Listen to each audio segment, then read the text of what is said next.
कैसे हैं हम लोग। आज हम लोग इस वीडियो में मनुष्य में पोषण पढ़ेंगे। तो यहाँ मनुष्य में पोषण अगर देखा जाए, ये मनुष्य में पोषण इसको पढ़ेंगे या न्यूट्रिशन इन अमीबा पढ़ेंगे, न्यूट्रिशन इन ह्यूमन बीइंग पढ़ेंगे। अगर देखें तो जो न्यूट्रिशन होता है ह्यूमन बीइंग में, वह विषम पोषी होता है। कैसा होता है? विषम पोषी। इसका मतलब ये है कि जो मनुष्य है वह अपना भोजन स्वयं नहीं बना सकता है। जैसा कि पहले की वीडियोज में हम लोग पढ़ चुके हैं कि जो विषम पोषी पोषण होता है वह 3 तरह का होता है, जिसमें आप सभी लोगों को बताया गया है प्राण संभोजी, इसके अलावा मृतोपजीविता, परजीविता। तो यहाँ पर जो मनुष्य में विषम पोषी पोषण होता है वो होता है प्राण संभोजी पोषण। प्राण संभोजी पोषण होता है, या इसको बोलते हैं इंग्लिश में होलोजोइक न्यूट्रिशन। Holozoic nutrition. यहाँ पर हम लोग ये जान लेंगे कि वास्तव में होलोजोइक न्यूट्रिशन क्या होता है। होलोजोइक न्यूट्रिशन पोषण की वह विधि है जिसमें जीव जो है अंतर ग्रहण की विधि के द्वारा भोजन को ग्रहण करता है। अगर उस विधि के द्वारा भोजन ग्रहण कर रहा है तो उस तरह की विधि को हम लोग बोलते हैं प्राण संभोजी पोषण। इसके पहले हम लोग ये जान चुके हैं अमीबा में पोषण जब हम लोग पढ़ रहे थे तो वहाँ पर हम लोग पढ़े थे कि जो प्राण संभोजी पोषण है उसमें 5 चरण होते हैं। जो 5 चरण जो होते हैं वो होते हैं अंतर्ग्रहण, इसके अलावा पाचन, अवशोषण, स्वांगीकरण और बहिक्षेपण। तो इसी तरह से मनुष्य में जो विषम पोषी पोषण या का जो ये टाइप है होलोजोइक न्यूट्रिशन या प्राण संभोजी पोषण, इसमें भी 5 स्टेप होते हैं। यानी कि 5 स्टेप में मनुष्य में पोषण कंप्लीट होता है। पहला अंतर्ग्रहण यानी भोजन को वो ग्रहण करता है, उसके बाद में भोजन का पाचन होता है। तो भोजन का जो पाचन होता है उसके लिए मनुष्य में एक विशेष प्रकार का तंत्र होता है जिसको बोलते हैं पाचन तंत्र। तो अब हम लोग मनुष्य में पाचन तंत्र पढ़ेंगे। मनुष्य का पाचन तंत्र सबसे पहले पढ़ लेंगे। तो यहाँ पे जो पाचन तंत्र है मनुष्य का, अगर हम पाचन तंत्र देखें तो उसके जो मनुष्य का पाचन तंत्र है वह 2 चीज़ों से बना होता है। एक होता है आहार नाल, या इसको इंग्लिश में बोलते हैं एलिमेंट्री कैनाल या डाइजेस्टिव कैनाल, और दूसरा होता है संबंधित पाचक ग्रंथि। संबंधित पाचक ग्रंथि या इंग्लिश में इसको बोलते हैं एसोसिएटेड डाइजेस्टिव ग्लैंड। जो आहार नाल है वह लगभग 8 से 10 मीटर लंबी होती है और यह मुख से लेकर के गुदा द्वार तक फैली रहती है। वास्तव में जो आहार नाल है ये जो 8 से 10 मीटर लंबी नली होती है, यह अलग अलग स्थानों पर कहीं पे पतली होती है और कहीं पर मोटी होती है। तो अब हम लोग इसको देखते हैं कि जो आहार नाल है इसके कई भाग होते हैं, मतलब कई भाग मिल करके उस आहार नाल को बनाते हैं। जो सबसे पहला जो भाग होता है वो होता है मुख, या इंग्लिश में इसको बोलते हैं माउथ। दूसरा भाग है मुख गुहा या माउथ कैविटी। तीसरा भाग है ग्रसनी या फेरिंग्स। चौथा ग्रास नली, या इंग्लिश में इसको आइसोफेगस बोलते हैं। चौथा भाग, 5वां भाग आमाशय, या इंग्लिश में इसको स्टमक। छठा भाग है छोटी आंत या स्मॉल इंटेस्टाइन। नेक्स्ट जो है बड़ी आंत, और जो सबसे लास्ट होता है, गुदा द्वार होता है। तो इतने पार्ट्स मिल करके मनुष्य के आहार नाल का निर्माण करते हैं। मनुष्य का जो डाइजेस्टिव कैनाल है, एलिमेंट्री कैनाल है, उसको बनाते हैं। यहाँ पर हम लोग देखेंगे जो मुख है, अगर मुख देखा जाए तो वो 2 होठों से घिरी हुई, यानी 2 होठों के द्वारा बनी रचना है। और ये जो होता है ये अंतर्ग्रहण के लिए होता है, यानी इसके द्वारा भोजन मुख गुहा में, जो आहार नाल का अगला भाग होता है मुख गुहा, उसमें ये पहुंचता है। यानी कि जो भोजन है इसी के माध्यम से अगले पार्ट में पहुंचता है। दूसरा जो मुख गुहा है, अगर मुख गुहा देखा जाए तो मुख के बाद जो अंदर एक कैविटी मिलती है, एक स्पेस जो मिलता है, जो दोनों साइड में गाल से घिरा होता है, नीचे लोअर जा होता है यानी कि निचला जबड़ा, ऊपर जो होता है अपर जा होता है, ऊपरी जबड़ा। इससे एक जो बंद जगह होती है, स्पेस होती है, उसको बोलते हैं माउथ कैविटी या मुख गुहा होती है। इसमें होता क्या है, जीभ होता है, इसके अलावा दांत होते हैं, ऊपर का जो पोर्शन होता है उसको तालू बोलते हैं। और इसके बाद नेक्स्ट जो आता है ग्रसनी है, ग्रसनी या फेरिंग्स जो होता है, नेक्स्ट पार्ट है जो फनल शेप या कीप के आकार का होता है। और ये जो रचना होती है, ये जो भाग होता है, या एक और तंत्र का भी भाग होता है। एक और तंत्र कौन सा है, यानी एक तो ये पाचन तंत्र का भाग होता है, इसके साथ साथ ये श्वसन तंत्र का भी भाग होता है।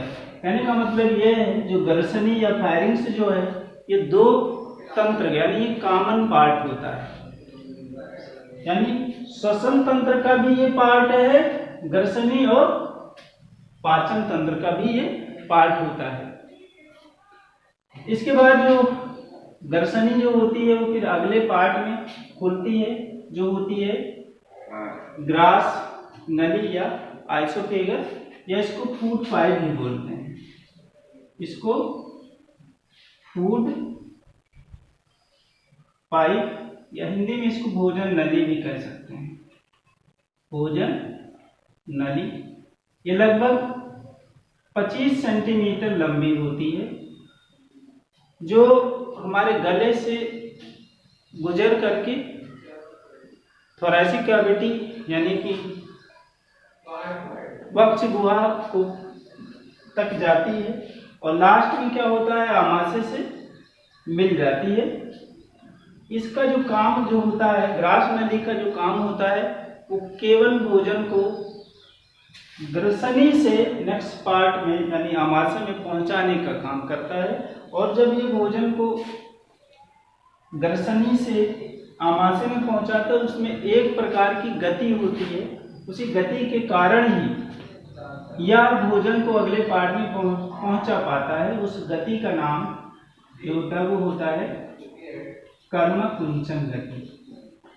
इस गति को क्या बोलते हैं, कर्म कुंचन गति, या इंग्लिश में इसको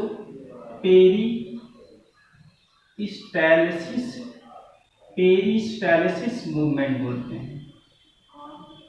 पेरिस्टालिसिस मूवमेंट बोलते हैं। यहाँ पर अगर देखा जाए, थोड़ा समझने की कोशिश किया जाए पेरिस्टालिसिस मूवमेंट को या कर्म कुंचन गति को।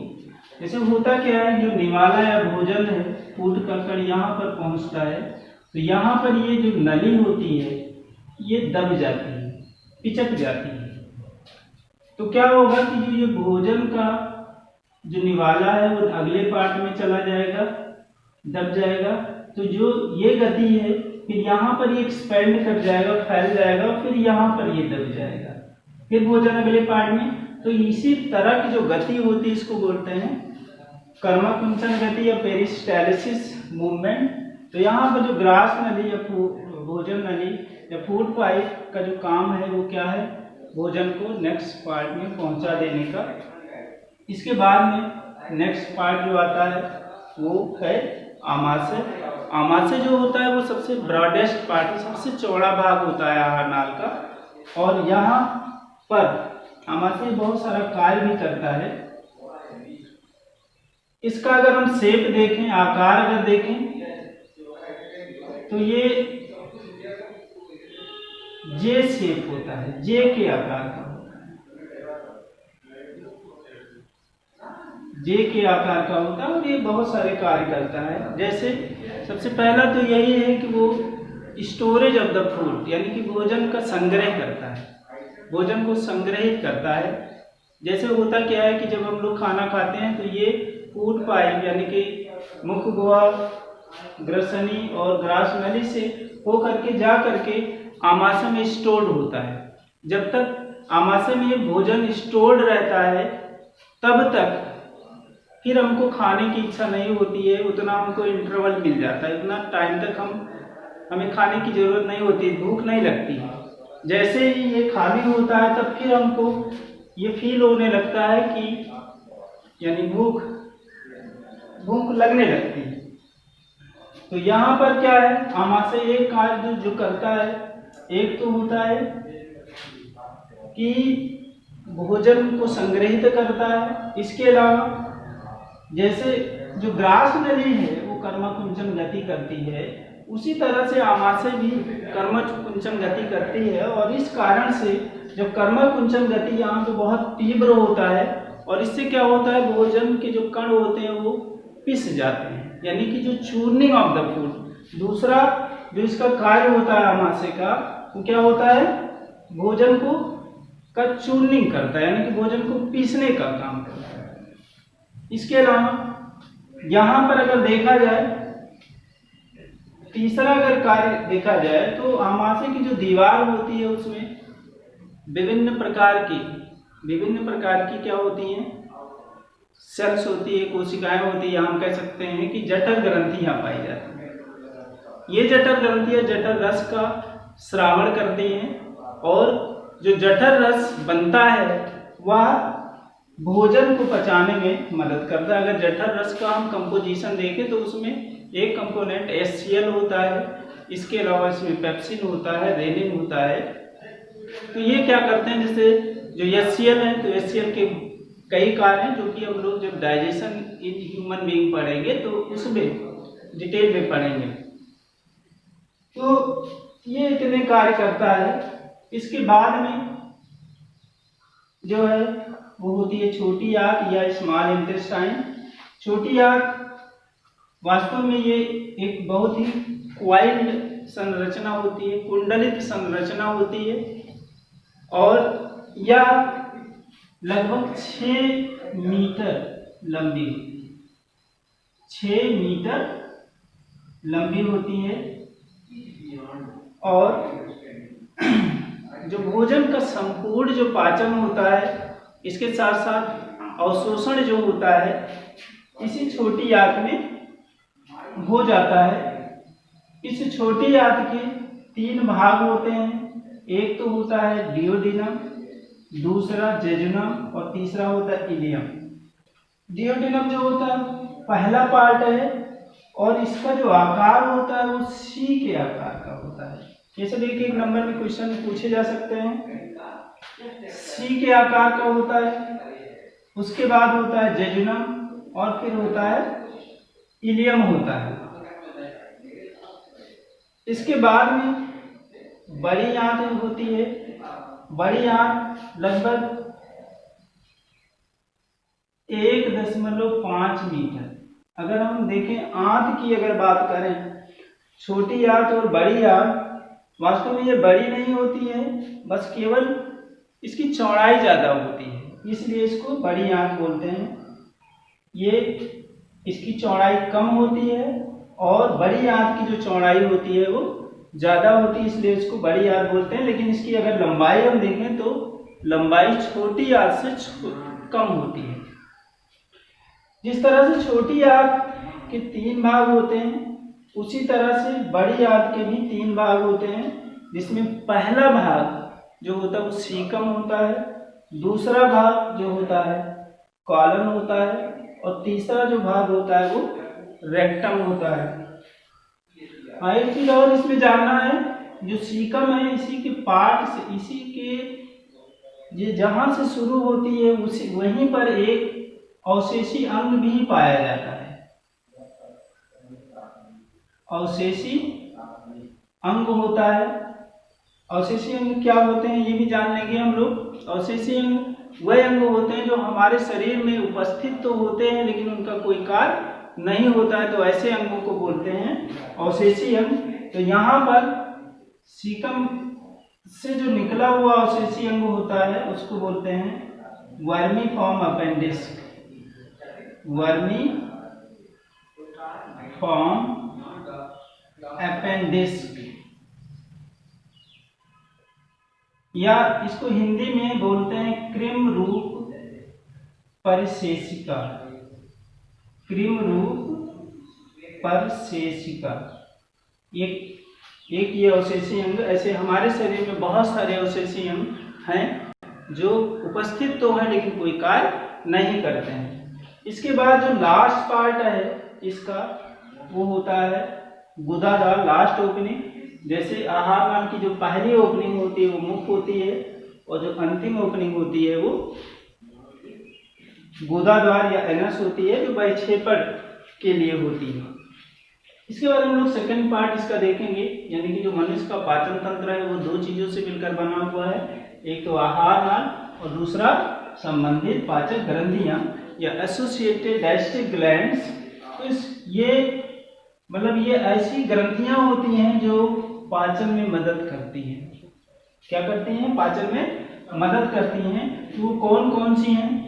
लाल ग्रंथियां, दूसरा यकृत है और तीसरा अग्न्याशय। यानी जो पाचन में मदद करने वाली ग्रंथियां वो हैं तीन। कौन कौन सी? लाल ग्रंथियां या सलेवरी ग्लैंड, यकृत या लिवर, अग्न्याशय या पैंक्रियास। तो यहाँ पर अगर हम थोड़ा सा जाने, जो लाल ग्रंथियां ये संबंधित होती हैं, ये मुख्य गुहा से संबंधित होती हैं।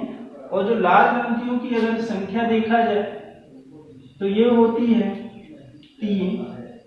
तीन तरह की ये होती हैं। एक होती है कर्णमूल, दूसरा होती है जबड़े की ग्रंथियां और तीसरा होता है जिह्वा ग्रंथियां।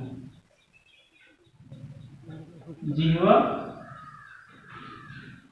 ग्रंथियां, इंग्लिश में इसको पैरोटिड्स बोलते हैं, इसको सब मैंडिबल बोलते हैं और इसको सब लिंगुअल सलेवरी ग्लैंड बोलते हैं।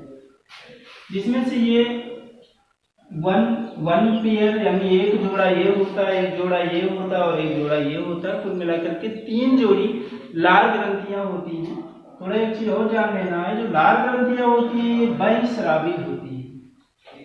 ये ग्रंथियां जो होती हैं बहिस्रावी होती हैं या एक्सोक्राइन, ये बहिस्रावी ग्रंथि है। यहाँ पर थोड़ा सा हम लोगों को जान लेना है कि जो बहिस्रावी या एक और होता है जिसको बोलते हैं अंतःस्रावी ग्रंथि। जो ग्रंथि होती है वो दो तरह की होती है। मटेरियल को अपने टारगेट आर्गन में पहुंचाने के आधार पर ये दो तरह की होती हैं। कौन कौन सी होती हैं? एक अंतःस्रावी और दूसरा होती है बहिस्रावी। इंडोक्राइन ग्रंथि और इंडोक्राइन ग्लैंड और एक्सोक्राइन ग्लैंड।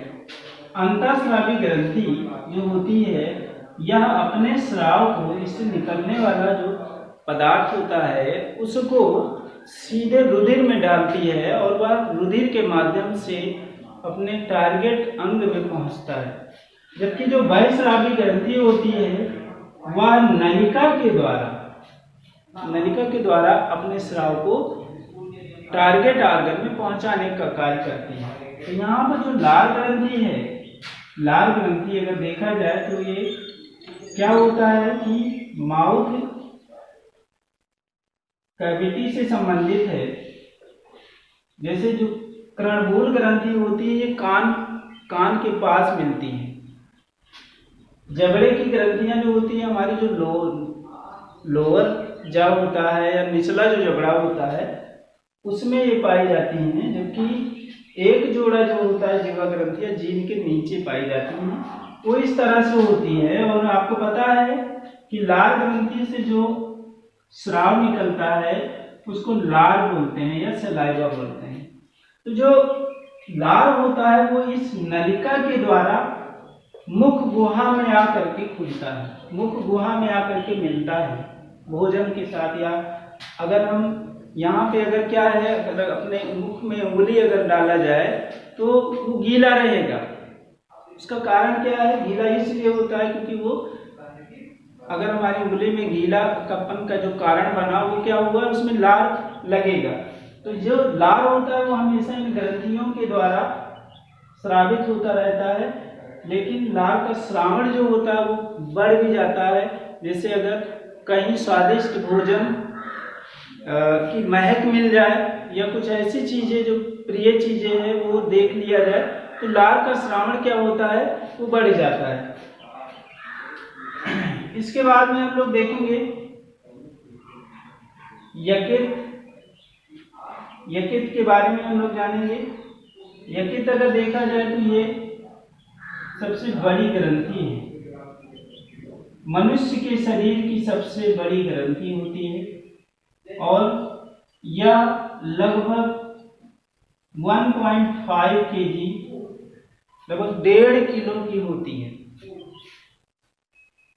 इस यकृत से एक प्रकार का रस निकलता है जिसको बोलते हैं पित्त रस, और पित्त रस जो होता है वह भोजन के पाचन में सहायक होता है। इसके बाद में हम लोग देखेंगे अग्न्याशय। जो अग्न्याशय है इसको मिश्रित ग्रंथि भी बोलते हैं, इसको मिश्रित ग्रंथि कहते हैं या मिक्स ग्लैंड या इसको कंपाउंड ग्लैंड भी बोलते हैं। जो मिश्रित ग्रंथि है क्यों बोलते हैं, उसका कारण क्या होता है कि जो अग्न्याशय है वह अंतःस्रावी ग्रंथि और बहिःस्रावी ग्रंथि दोनों की तरह कार्य करती है। मतलब यहाँ पर जो अग्न्याशय है इसमें ये उसके दो पार्ट होते हैं, मतलब अंतःस्रावी भाग भी होता है और बहिःस्रावी भाग भी होता है। जो अंतःस्रावी भाग होता है उससे हार्मोन का स्रावण होता है, जबकि बहिःस्रावी भाग से अग्न्याशयिक रस का निर्माण होता है और वह अग्न्याशयिक रस भोजन के पाचन में सहायक होता है। इसके बाद हम लोग फिगर के माध्यम से समझ लेते हैं। बच्चों, जैसा कि हम जानते हैं कि जो मनुष्य का पाचन तंत्र है वो 2 चीज़ों से मिलकर बना हुआ है। आपको पता है, पहला जो है वह है आहार नाल और दूसरा जो है वो है संबंधित पाचक ग्रंथियाँ। आपको पहले ही बताया जा चुका है कि जो आहार नाल है वो 8 से 10 मीटर लंबी है और इसके विभिन्न भाग हैं। तो यहाँ हम फिगर के माध्यम से ये जानने की कोशिश करेंगे कि जो आपको भाग बताया गया वो भाग कौन कौन से हैं। तो सबसे पहले आपको बताया गया आहार नाल का जो पहला भाग है वह भाग जो है मुख है। तो यहाँ पर ये जो भाग है ये मुख होता है, पहली ओपनिंग होती है, फर्स्ट ओपनिंग होती है। उसके बाद में जो दूसरा पार्ट है वो है मुख गुहा। तो ये जो होता है ये मुख गुहा होता है। उसके बाद जो नेक्स्ट पार्ट है वो है ग्रसनी या फायरिंग्स। तो जो ये पार्ट है ये ग्रसनी है, फायरिंग्स है। उसके बाद आपको बताया गया फूड पाइप या आइसोफेगस। फूड पाइप या आइसोफेगस जो है ये जो एक पूरी लंबी जो नली है यहाँ से फायरिंग से लेकर के यहाँ तक जो आती है ये क्या है, आइसोफेगस है। उसके बाद में नेक्स्ट जो पार्ट होता है आपको पता है वो क्या है, आमाशय है या स्टमक इसको बोलते हैं। ये पूरा जो भाग है ये सबसे चौड़ा भाग होता है। आपको दिख भी रहा होगा जे शेप का है, जे आकार का है। यहाँ पे अगर देखा जाए तो ये जे के आकार का है, और यही भाग क्या कहलाता है, स्टमक होता है। उसके बाद में यहाँ पर जो स्टमक होता है वो ओपन होता है छोटी आंत के पहले भाग में, जिसको आपको बताया गया है डियोडिनम। ये जो भाग है ये बताया गया इसी शेप में है, क्या है, डियोडिनम। हाँ, यहाँ पर विशेष चीज़ एक ये होती है कि डियोडिनम से ही जो संबंधित पाचक ग्रंथियाँ आपको 3 बताई गई हैं, उसमें एक क्या है, लिवर, और जो पैंक्रियाज है वो एक कॉमन डक्ट के द्वारा इसी डियोडिनम में आकर के खुलती हैं। उसके बाद ये जो पार्ट है, छोटी आंत का जो ये पार्ट है, यहाँ पर ये इस पार्ट में ये होता है जेजुनम, और उसके बाद में फिर क्या होता है, स्मॉल इंटेस्टाइन का नेक्स्ट पार्ट इलियम होता है, और फिर यहाँ पर जो है ये वाला जो पार्ट है, ये सीकम यहाँ पे शुरू होता है। आपको बताया गया था कि सीकम के बेस से ही एक ओसेसी अंग निकलता है, और उसको बोलते हैं अपेंडिक्स या वर्मी फॉर्म अपेंडिक्स, या हिंदी में इसको क्रिम रूप परसेसिका बोलते हैं। फिर इसके बाद में ये जो पार्ट हैं, यहाँ से लेकर के ये पूरा ये पार्ट, ये कॉलन होता है, ये कॉलन होता है। इसके बाद में जो नेक्स्ट पार्ट है वो होता है ये पार्ट, ये रेक्टम होता है, और जो लास्ट जो ओपनिंग है, अंतिम जो ओपनिंग होती है वह होती है एनस। क्या होती है, एनस। तो इसको हम इस तरह से फिगर के माध्यम से भी देख सकते हैं और समझ सकते हैं। Thank you.